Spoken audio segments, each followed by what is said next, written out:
이제 우리 하나님 말씀 같이 살펴보기 원합니다. 예레미야 29장 11절 구약 성경인데요, 오늘도 다 자리에서 일어나셔서 예레미야 29장 11절 구약 1096페이지에 있습니다. 한 절이니까 우리 두 번 반복해서 같이 읽도록 하겠습니다. 예레미야 29장 11절 같이 읽겠습니다. 여호와의 말씀이니라. 너희를 향한 나의 생각을 내가 아나니 평안이요 재앙이 아니니라. 너희에게 미래와 희망을 주는 것이니라. 한 번 더 읽습니다. 여호와의 말씀이니라. 너희를 향한 나의 생각을 내가 아나니 평안이요 재앙이 아니니라. 너희에게 미래와 희망을 주는 것이니라. 아멘. 자리에 앉아 주시기 바랍니다.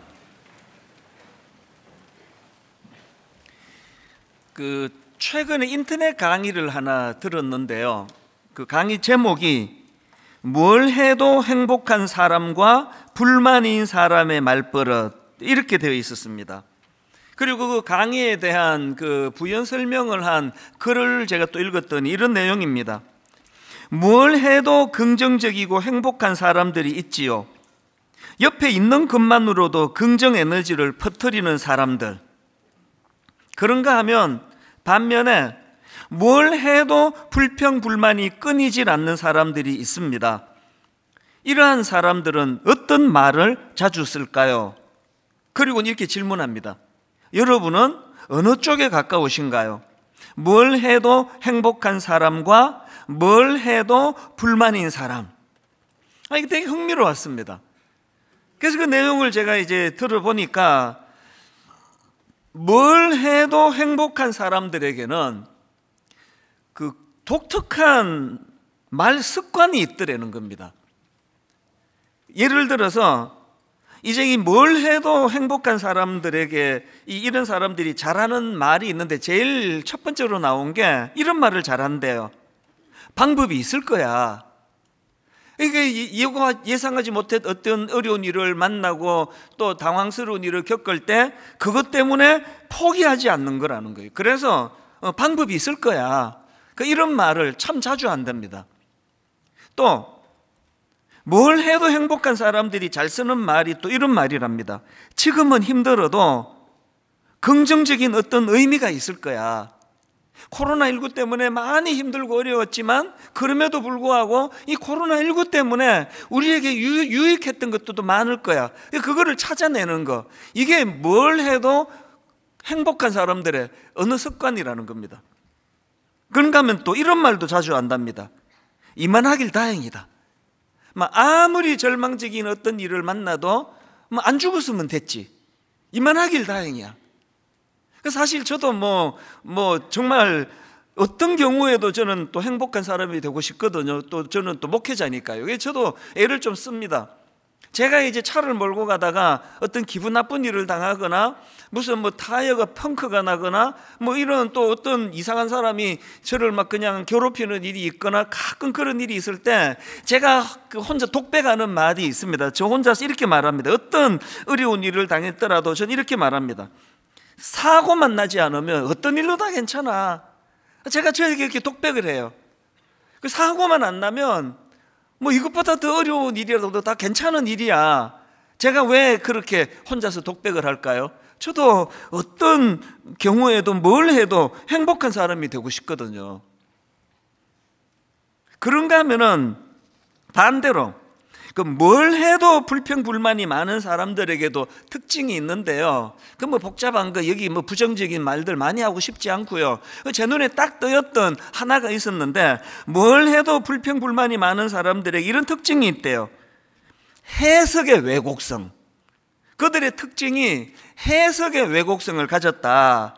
그러니까 한마디로 말해서 상대방이 어떤 행동을 하거나 무슨 말을 하거나 자꾸 그것을 왜곡해서 해석하는 그런 특징을 가지고 있다는 겁니다. 심지어는요, 그냥 상대방이 호의를 베풀고 잘 대해줘도 해석의 왜곡성이 어김없이 작동이 돼가지고, 아니 저 사람 무슨 의도로 나한테 이렇게 잘하는 거야? 뭘 얻으려고 저래? 이게 해석의 왜곡성. 그러니까 이런 태도를 가지고 있는 사람들이 어떻게 행복하겠냐고요. 그래서 그 강사님이 설명하기를 이런 부류의 사람들은 그 불신에 대한 신념을 갖고 있다. 이것도 되게 독특했습니다. 불신에 대한 신념이 뭐냐? 이거예요. 맨날 하는 말이 아무도 믿을 수 없다. 아무도 믿지 마. 오늘 우리에게는 이런 그 불신에 대한 신념이 없습니까? 제가 오늘 설교를 준비하다가 이 강의가 생각났던 거는 바로 오늘 본문의 상황이 이제 어떻게 생각하고 어떻게 해석하고 어떻게 판단하느냐에 따라서 인생이 달라질 수 있는 것, 이 점에서 좀 그 강의 생각을 나게 만드는 부분이 있었기 때문입니다. 오늘 본문 말씀의 배경이 이렇습니다. 지금 남유다 백성들이 나라가 망해버렸잖아요. 그래서 당시 강대국이었던 바벨론에 포로로 지금 끌려가 있는 상태입니다. 여러분, 그 남의 나라에 포로로 잡혀간 그 포로들에게 뭐 유일한 희망이 있다면 다시 이제 집으로 돌아가는 거 아닙니까? 뭐 빨리빨리 해방이 돼가지고 나는 이제 다시 고향으로 돌아가고 싶어. 이게 모든 포로들이 갖고 있는 희망사항인데요. 여러분, 그때나 지금이나 가짜 목사나 또 거짓 선지자나 행태가 똑같아요. 하나님의 말씀을 전하는 게 아니라 사람들이 듣고 싶어하는 말을 전하는 거. 이게 그 당시에 가짜 선지자들이 나타나서 했던 짓입니다. 그 대표적인 사람이 하나냐라는 선지자인데요. 그 하나냐가 어떤 거짓 예언을 하느냐? 예레미야 28장 11절입니다. 모든 백성 앞에서 하나냐가 말하여 이르되 여호와께서 이와 같이 말씀하시니라. 내가 2년 안에 모든 민족의 목에서 바벨론의 왕 느부갓네살의 멍에를 이와 같이 꺾어버리리라 하셨느니라. 하나님 이런 말씀하신 적 없거든요. 단지 그 포로 이스라엘 백성들이 그 말을 듣기를 원하기 때문에 하는 거, 이게 가짜 선지자예요. 그랬더니 우리가 아는 참 신실했던 선지자 예레미야가 그것을 반박합니다. 예레미야 28장 15절. 선지자 예레미야가 선지자 하나냐에게 이르되 하나냐여 들으라. 여호와께서 너를 보내지 아니하셨거늘 내가 이 백성에게 거짓을 믿게 하는도다. 그래서 이제 오늘 본문이 29장이고요. 본문 바로 앞에 28장에서 이렇게 논쟁이 벌어집니다. 여러분, 백성들 입장에서, 포로로 잡혀간 그들 입장에서 누구 말을 믿고 싶겠습니까? 당연히 하나냐의 말을 믿고 싶은 거죠. 그래서 여러분 아시지만 이 예레미야 선지자는요, 엄청나게 핍박을 많이 받은 선지자로 유명합니다. 오죽하면 뭐 눈물의 선지자라는 그런 별명이 있었겠냐고요. 그런데요, 이런 논쟁이 있고 난 바로 그 다음에 이제 오늘 본문에서 하나님께서 누구 손을 들어주느냐? 청천벽력 같은 말씀을 하십니다. 그 백성들 입장에서. 그 말씀이 예레미야 29장 10절입니다. 오늘 본문 바로 앞에 있는 10절인데요. 여호와께서 이와 같이 말씀하시니라. 바벨론에서 70년이 차면, 2년을 기대하고 있는 그들에게 70년이 차면 내가 너희를 돌보고 나의 선한 말을 너희에게 성취하여 너희를 이곳으로 돌아오게 하리라. 이게 백성들에게 이거는 뭐 절망적인 청천벽력 같은 이야기예요. 아니 지금 2년 뒤에 우리가 풀려난다고 기대하고 있던 백성들 입장에서 이 70년은요 뭐 상상을 초월하는 말 아닙니까? 이게 도저히 수용하기가 어려운 말씀인데요, 하나님은 거기다가 또 더 이상한 말 하나를 덧붙이세요. 그게 오늘 본문입니다. 오늘 본문 11절을 보십시오. 여호와의 말씀이니라. 너희를 향한 나의 생각을 내가 아나니 평안이요 재앙이 아니니라. 너희에게 미래와 희망을 주는 것이니라. 이 수용이 되겠습니까? 진짜 우리에게 평안을 주기 원하신다면, 아니 진짜 우리에게 미래와 희망을 주기 원하신다면 하나냐의 예언대로 그거 성취시켜 주셔야 되는 거 아니냐고요. 아니 무슨 70년이나 묶어두겠다고 하시면서 이게 어떻게 희망이냐고. 도저히 이해가 안 되는 이런 참 거부감 가는 하나님 말씀이 지금 선포가 되는데요, 이게 왜 심각하냐 하면은 이건 오늘 예수 잘 믿는 우리에게도 자주자주 일어나는 일이에요. 전혀 수용하기가 어렵고 전혀 납득이 안 되는 그런 방식으로 일하시는 하나님. 그런데 목사님이 설교할 때는 맨날 평안을 주기 원한다, 뭐 우리를 사랑하신다 이러니까 갈등이 일어나는 거거든요. 그래서 저는 오늘 이 본문 말씀을 가지고 우리 생각과는 너무나 다르게 일하시는 하나님 때문에 갈등하는 것이 이 땅에서의 삶이라면, 그럼에도 불구하고 어떻게 우리는 여전히 행복한 삶을 살아갈 수 있는가, 이거를 오늘 좀 다루려고 하는데요. 제가 본문을 묵상하면서 우리 모두가 다 행복한 삶을 살기 위해서 어떤 대안을 가지고 있어야 되느냐, 이 대안 몇 가지를 오늘 좀 나누어 보려고 합니다. 여러분, 첫 번째로요, 우리 생각과 너무나 다른 하나님의 뜻과 또 생각으로 우리가 혼란스러워도 그럼에도 여전히 행복하기 위해서 해야 될 첫 번째 대안이 뭐냐? 그런 자기 삶에 개입하시는 하나님에 대한 긍정적인 수용, 이것이 첫 번째 조건입니다. 예레미야 29장 11절에서 여호와의 말씀이니라 너희를 향한 나의 생각을 내가 아나니 평안이요 재앙이 아니니라 너희에게 미래와 희망을 주는 것이니라. 그러면요, 이거는요 막 복잡하게 생각하지 말고 일단 아멘 하고 받아버리는 거예요. 이게 뭐 말이 안 되는 것 같은데도 불구하고 그냥 받아버리는 겁니다. 이게 왜 이게 중요한가 하니까요, 여러분, 우리 인간의 머리로 납득하면서 그렇게 신앙생활을 할 수 없는 것이 하나님의 생각과 우리 생각이 너무 다르다는 전제가 있기 때문이에요. 제가 가끔 말씀을 드리잖아요. 수학은요, 그 사회학 이런 과목처럼 막 암기해가지고 할 수 있는 학문이 아니에요. 수학은 논리와 이치를 따라서 그렇게 배워나가는 게 수학인데, 그럼에도 불구하고 수학의 가장 기초 중의 기초는 구구단 아닙니까?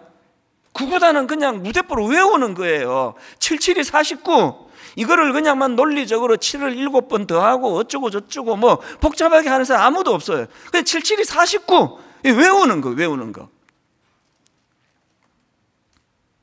우리가 이 땅에서 하나님과 충돌하지 않고 창조주이신 하나님과 충돌해서 좋을 게 뭐가 있겠습니까? 그 하나님과 평화롭게 같이 잘 지내기 위해서는 먼저 그 하나님의 하시는 일에 대하여 긍정적인 수용이 필요한데, 그러면 좀 반발이 생기잖아요.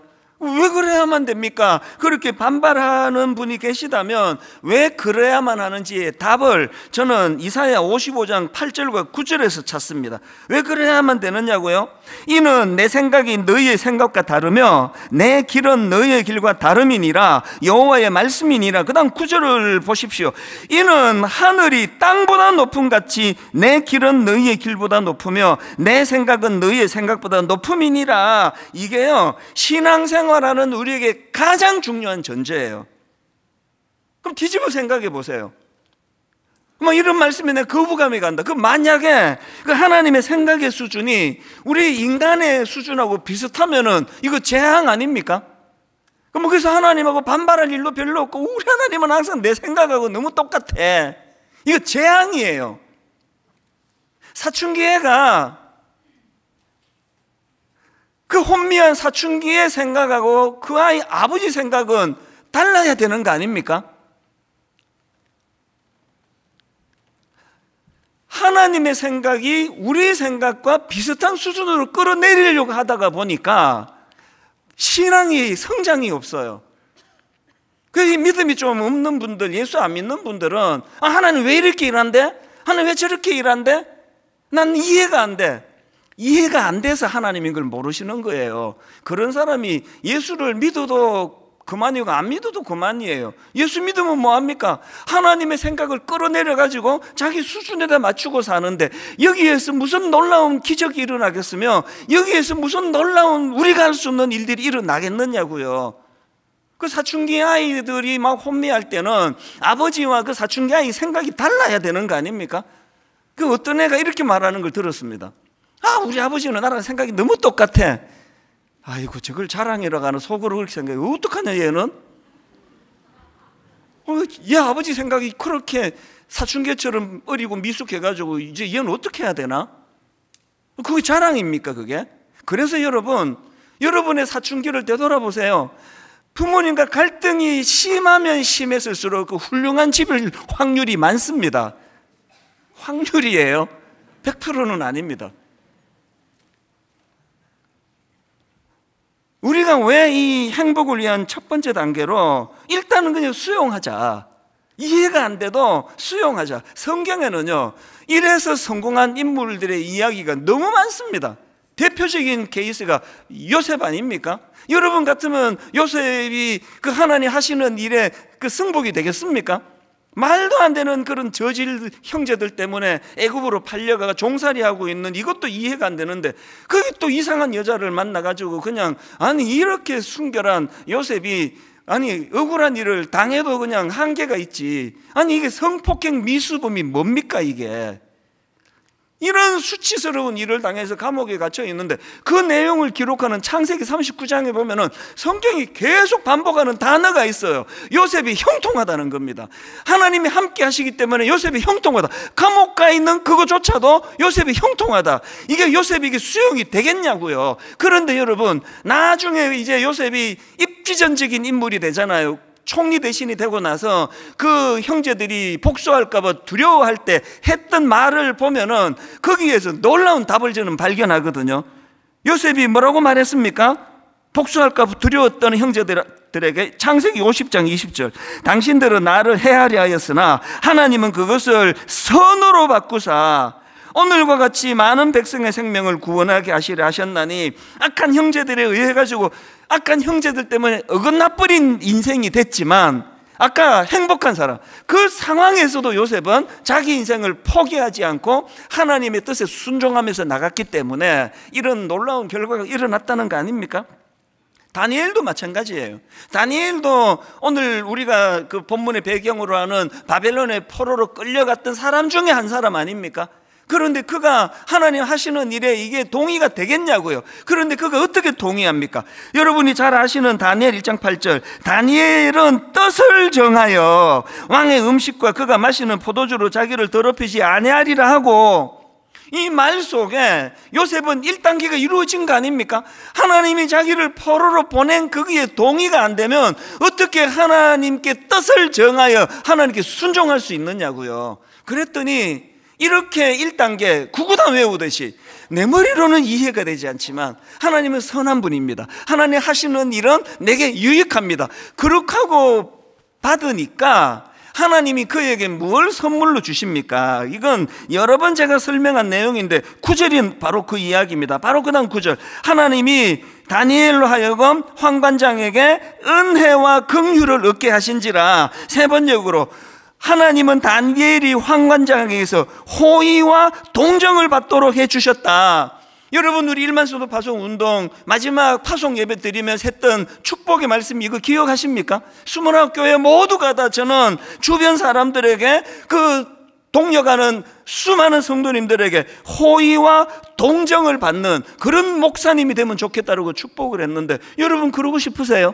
여러분 주변 사람들이 누구를 만나도 여러분에게 호의적이고 여러분에게 긍정적이고 참 여러분에게 호의와 동정을 베푸는 그런 돕는 사람으로 여러분들이 살아가기를 원하세요? 첫 번째 단계를 하시면 돼요. 하나님 하시는 일을 수용하는 거예요. 그걸 용납하는 겁니다. 그것을 수용할 때 머리로 하는 것이 아니라 구구단 외우듯이 그냥 기계적으로 이것들이 첫 단계에서 일어나야 된다는 거예요.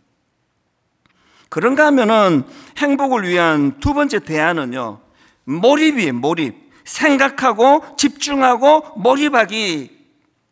사실 이 두 번째 대지 그 제목은요, 최근에 읽은 책 제목에서 그대로 따왔습니다. 제가 몰입이라는 책을 읽었는데요, 이 책의 부제가 생각하고 집중하고 몰입하라예요. 한마디로 말해서 좀 깊이 생각하라는 겁니다. 이건요, 예수 믿는 우리 모두에게 주시는 메시지라고 생각을 합니다. 깊이 생각해야 돼요. 하나님에 대해서, 하나님의 뜻에 대해서. 왜 몰입하고 생각하고 집중하며 깊이 생각해야 됩니까? 아까 말씀드렸잖아요. 하나님의 생각이 우리 생각과 다르시기 때문에, 하나님의 생각이 우리의 생각보다 더 깊으시기 때문에 묵상해야 돼요. 여러분 그 중학교 동창 만나가지고 어디 가서 뭐 밥 한 끼 하고 커피 한 잔 마시고 집에 와서 그 친구가 했던 말 막 메모했다가 이거를 묵상하고 생각하고, 아, 이 친구가 이렇게 말씀하셨지, 그런 사람 없잖아요. 우리 여자분들을 만나면 난 너무 부러워요. 막 저 커피숍에서 만나면 막 얼마나 행복하게 대화를 많이 나누는데요. 그렇게 꽃 아닙니까? 그 집에 가가지고 그날 동창들과 나눈 대화를 녹음했다가 다시 들으면서 묵상하는 분 계세요? 별로 없을걸요? 왜 그렇습니까? 동창생끼리 만났더니 수준이 비슷해요. 뭐 내 수준이나 지 수준이나 묵상할 게 별로 없습니다. 그런데 신앙생활은 왜 몰입해야 된다고요? 왜 신앙생활은 생각하고 집중하고 몰입해야 되는가 하니까 다시 읽어드릴게요. 이는 내 생각이 너희의 생각과 다르며 내 길은 너희의 길과 다름이니라. 이는 하늘이 땅보다 높은 같이 내 길은 너희의 길보다 높으며 내 생각은 너희의 생각보다 높음이니라. 신앙 성장하고 싶으세요? 묵상하셔야 돼요. 기독교는요, 이벤트의 종교가 아닙니다. 분당 우리 교회 20년 동안 여러분, 우리 교회가 여러분들 동원해가지고 무슨 뭐 잠실 체육관에서 무슨 이벤트하고 행사하는 거 보셨습니까? 한 번도 한 적이 없습니다. 왜 그렇습니까? 자꾸 그런 대형 행사를 교회가 기획하면은 우리 부교역자들은 그 행사에 동원이 돼가지고 성도들이 신방을 못 하잖아요. 성도들의 기도 제목을 못 나누잖아요. 저는요, 1년에 한두 번 미국 유럽 집회를 꼭 다녀오는데 한 번도 우리 부목사님 보고 나 차 태워달라고 공항에 좀 데려다 달라고 이렇게 부탁한 적이 없습니다. 왜요? 지금 우리 목사님들은 성도들 신방하고 그들 마음을 헤아려 줘야 되고 그들이 깊이 주님을 묵상하도록 그거 일에 집중해야 되는데 자꾸 내가 내 개인적인 일로 풀러내면 되겠냐고요. 그래서 제가 연합회 일을 안 하잖아요. 기독교는 이벤트의 종교가 아닙니다. 기독교는 묵상의 종교예요. 얼마나 깊이 묵상하느냐, 얼마나 몰입하며 주님을 생각하느냐. 그래서 그 제가 구입했던 몰입이라는 책 목차에 보니까 이런 목차가 있더라고요. Work hard에서 think hard로 생각을 이동하라. Work hard, 열심히 일하는 것도 중요하지만 일을 열심히 하되 think hard, 좀 생각하면서 일하라는 그거 아닙니까? 예수 잘 믿으시는 거 좋은데요, 생각하면서 믿어야 돼요. 여러분 진짜 생각 좀 하셔야 돼요. 제가 설교하면 다 받으시면 안 돼요. 인간이에요. 실수 많이 합니다. 잘못 전할 때 많습니다. 여러분이 설교를 무조건 맹목적으로 받으시면 안 되고 눈 부릅뜨고 저게 저 틀린 말 하나 옳은 말 하나 지켜보셔야 돼요. 그리고 뭔가 제가 일부 예배가 끝나면 오늘도 그랬고 우리 교역자들이 엄청 많이 저에게 조언을 해줘요. 목사님 그런 표현이 괜찮습니까? 나 무서워요. 그런데도요, 한 번도 너 어디 금방지기 왜 다니면서 설교 갖고 그러냐고 말한 적이 없어. 그러면 다음부터 안 할까 봐. 그 지적이 생각하면서 설교하게 만드는. 그래서 2부 때 얼마나 조심하고 3부 때 더 조심하고 옛날에 4부 때는 또 더 조심하고 5부 때는 그냥 실신할 정도로 조심해요. 생각하셔야 돼요. 제가 어느 칼럼을 읽었더니요, 일본의 그 미라이 공업이라는 전기회사 이야기를 하는데 이 회사가 대단합니다. 깜짝 놀랐습니다. 이 미라이 공업이라는 전기회사는요, 직원들에게 석 달에 열흘씩 휴가를 준대요. 그리고 5년에 한 번은 전 직원들이 다 해외여행을 떠난대요. 이것들도 대단하지만 진짜 놀라운 건요, 이런 것들 외에도 직원들이 쉬고 싶으면 언제든지 쉬어도 된다는 룰이 있답니다. 그래서 직원이 난 내일 좀 쉬겠습니다. 그러면 묻지도 따지지도 않고 그냥 쉬게 해줘요. 룰이 있으니까. 우리 생각에 이런 회사는 곧 망해버릴 것 같은데요, 그 칼럼에 보니까 놀랍게도 이 회사는 엄청난 성과를 올리는 회사라는 겁니다. 우선 동종업계 시장 점유율 1위, 매출 2,500억 원, 평균 이상 이익률 15%, 이런 놀라운 성적표를 갖고 있다는 거예요. 그 칼럼 내용을 직접 읽어드릴게요. 그렇다면 직원들을 신나게 놀게 하면서도 놀라운 성과를 올리는 비결은 무엇일까? 바로 생각이다. 아이디어를 낼 때마다 현금으로 즉석 보상하고 놀더라도 생각하면서 놀게 하는 게 중요한 포인트다. 그러니까 알고 봤더니요, 어느 직원이 난 내일 내 하루 그냥 쉬고 싶어요, 이게 그냥 놀으라는 게 아니라는 거예요. 생각을 방해하지 않기 위해서. 그래서 생각을 하고 아이디어를 내면 현금으로 포상금을 주고. 그 칼럼의 그 다음 내용 한번 들어보십시오. 이 회사의 슬로건은 항상 생각한다. 항상 생각한다. 이게 이 회사 슬로건이래요. 분당 우리 교회 슬로건 이렇게 고치고 싶은 마음입니다. 함께 울고 함께 웃는 우리 교회가 너무 아까워가지고 이거를 내가 없애지는 못하겠지만, 그 다음에 우리가 정말 함께 생각하는 교회, 항상 생각하는 교회, 예수님을 몰두하는 교회, 예수님께 집중하며 생각하는 교회. 그 몰입이라는 책을 쓴 저자가 또 다른 책을 썼는데요. 그 책 제목이 Slow Thinking이에요. 근데 이제 우리말로는 그 발음이 안 되니까 Slow Thinking이라는 제목의 책이 있는데요. 뭐 비슷한 내용을 다루고 있습니다. 근데 제가 그 책을 딱 구입하고 제일 먼저 눈에 띄었던 게 띠지예요. 이 겉장에 이렇게 띠지가 있는데요. 그거를 내가 떼버려가지고 이게 없어졌어. 내가 너무 아쉽게 생각해요. 띠지에 이렇게 적혀 있었습니다. 1분밖에 생각할 줄 모르면 1분 걸려 해결할 문제밖에 못 푼다. 이게 저에게 엄청 도전이 됐습니다. 1분밖에 생각할 줄 모르면 1분짜리 문제 해결밖에 못 한다는 거예요.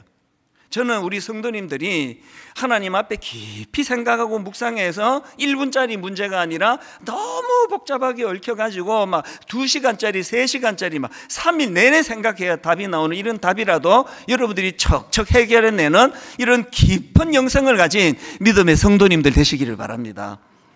그래서 여러분 성경에 보면요, 그 생각 좀 해라, 묵상해라, 이런 말씀이 꽤 많이 나옵니다. 그 중에 여러분 우리가 생각해야 될 것 중에 가장 중요한 생각이 히브리서 3장 1절에 나오지 않습니까?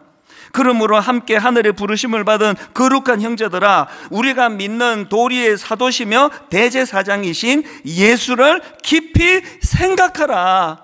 오늘 설교를 다 마치고 이찬수 목사 설교 해석법, 이 설교에 나오는 예화, 이 설교의 흐름, 이 설교에 등장하는 인물, 이 모든 인물들이 예수 그리스도라는 필터를 통해서 재해석이 돼야 된다는 거예요. 예수님을 깊이 생각하고 묵상하는 그런 교회가 되기를 주님 이름으로 축복합니다. 이 두 번째예요. 마지막 세 번째, 행복한 삶을 위한 대안이 하나 더 있는데요, 진취적인 행동입니다. 진취적인 행동. 여러분 행복하고 싶으세요? 생각만 많이 하지 말고 행동하셔야 됩니다. 하나님께서 그 이스라엘 백성들에게 70년이라는 긴 포로 생활을 예고하시면서 어떤 면에서는 이게 하나님의 깊은 뜻이 반영됐다 보는데요, 이런 말씀을 주십니다. 70년 포로 생활을 예고하시면서 어떤 말씀을 주시느냐, 예레미야 29장 4절부터 보십시오. 만군의 여호와 이스라엘의 하나님께서 예루살렘에서 바벨론으로 사로잡혀 가게 한 모든 포로에게 이와 같이 말씀하시니라. 너희는 집을 짓고 거기에 살며 텃밭을 만들고 그 열매를 먹어라. 아내를 맞이하여 자녀를 낳으며 너희 아들이 아내를 맞이하며 너희 딸이 남편을 맞아 그들로 자녀를 낳게 하여 너희가 어디에서? 거기에서 번성하고 줄어들지 아니하게 하라. 그 다음 7절이 가장 핵심 구절이에요. 너희는 내가 사로잡혀 가게 한 그 성읍의 평안을 구하고 그를 위하여 여호와께 기도하라. 이는 그 성읍이 평안함으로 너희도 평안할 것임이니라.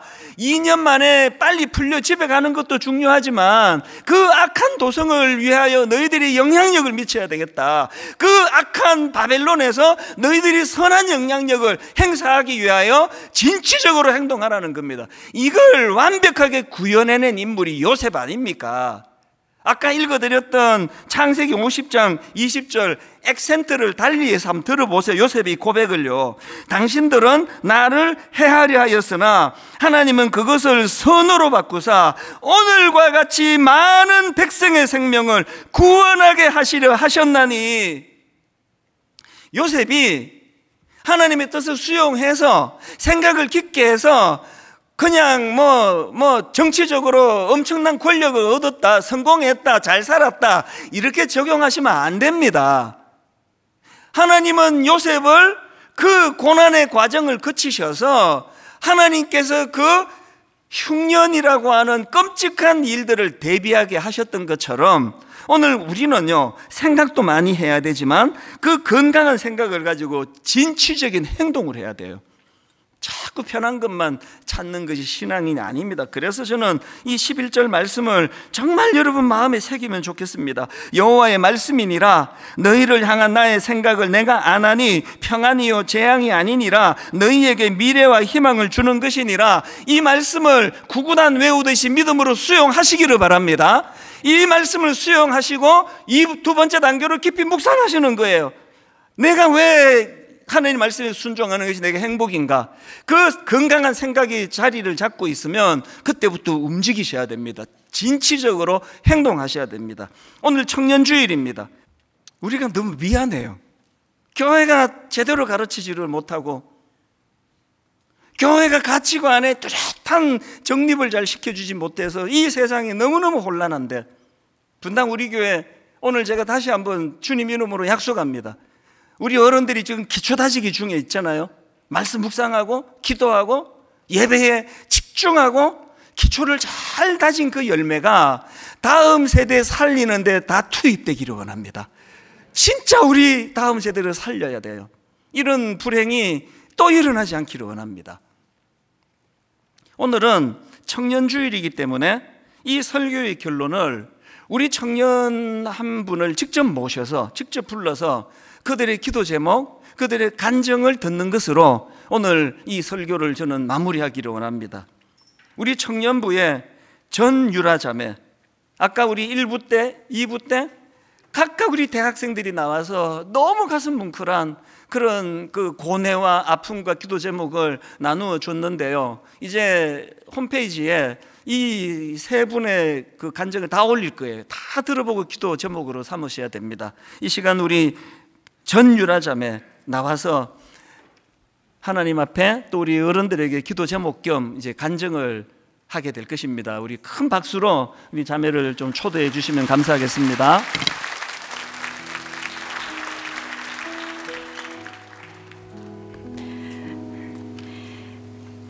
안녕하세요. 1청년부 전유라 청년입니다. 저는 20대 초반엔 엄마 따라 대예배만 드렸는데요. 하나님을 알고자 예배를 드리기보단 부끄럽지만 예배 끝나고 엄마가 사주시는 맛있는 점심을 먹기 위함이 더 컸습니다. 이후에 제자 훈련을 통해 하나님이 절 사랑하시고 언제나 제 계획보다 더 크게 일하신다는 것을 알게 되었고, 하나님을 의지하며 하나님의 사람으로 살아가려 열심히 노력하고 있습니다. 하지만 저의 노력만으로는 쉽지 않을 때가 많습니다. 하나님을 만나기 이전의 삶의 흔적들이 그 노력들을 방해하곤 합니다. 여전히 금요일만 되면 친구들로부터 연락이 오는데요. 하지만 그때마다 분당 우리 교회에 청년 금요 집회가 있는데 그곳에서 싱어로 섬기고 있다고 하면 친구들이 처음엔 야, 네가 교회를? 하며 이런 저의 모습을 많이 낯설어 합니다. 지금도 종종 이쯤 되면 유라가 놀고 싶을 때가 됐는데 하며 한 번씩 문을 두드리는 친구들이 있지만, 이런 과정이 반복되다 보니 이전보다 확실히 문을 두드리는 횟수도 줄고 언제 한번 교회에 오겠다며 장난 반 진심 반으로 말해주는 친구들도 생기게 되었습니다. 이렇게 크리스천답게 세상을 이기고 싶지만 사실 친구 관계가 아닌 일터로 나가면 이 갈등은 더 어려운 것 같습니다. 일터에서는 종종 저의 평정심을 무너뜨리는 일들을 만나게 되는데요. 때때로 성공을 담보로 부당한 요구를 하기도 하고 당혹스럽다 못해 마음을 크게 흔들어 놓는 일들을 마주합니다. 그럴 때마다 전쟁은 나에게 속한 것 아니니 하며 하나님 주시는 힘으로 살아가 보려고 노력하고 있습니다. 그런 저에게 무엇보다 힘이 되는 것은 믿음의 동역자들과 선배님들을 만나는 것입니다. 제가 저의 자리를 지키는 것과 같이 누군가도 그 자리를 지키고 있다는 사실이 저에게 큰 힘이 되더라고요. 특별히 이번 특세 때 청년 특송을 마치고 돌아가는데 이제 저희가 청년임을 알아보시고 본당에서 빠져나가시는 분들마다 저희를 태워주시겠다고 하시는 그런 따뜻한 말씀들을 해주셨는데요. 정말 그 새벽 세상에서 받기 힘든 무조건적인 호의가 제가 그 한 주를 살아낼 수 있었던 큰 힘이 되었습니다. 하나님을 알기 전이나 후나 또 여전히 그리고 앞으로도 수많은 유혹들, 고난들이 있었고 또 있을 것입니다. 세상의 조건과 상황도 쉽게 변하지 않을 것을 압니다. 앞으로 몇 번, 몇백 번, 몇천 번을 넘어질지 알 수 없지만 하나님을 알기 전엔 몰랐으나 하나님을 아는 제가 이제 아는 것이 하나 생겼습니다. 오늘도 세상에서 살아가지만 주님 안에서 안전합니다. 묵묵히 여전히 그 믿음의 자리를 지켜내주시는 믿음의 선배님들의 존재 자체만으로 은혜이고 힘이 됩니다. 기도의 능력을 잘 알기 때문에 성도님들께서 청년들이 하나님의 사람으로 살아갈 수 있도록 기도해 주신다면 이 자리를 끝까지 지켜낼 수 있을 거라고 믿습니다. 사랑합니다. 감사합니다.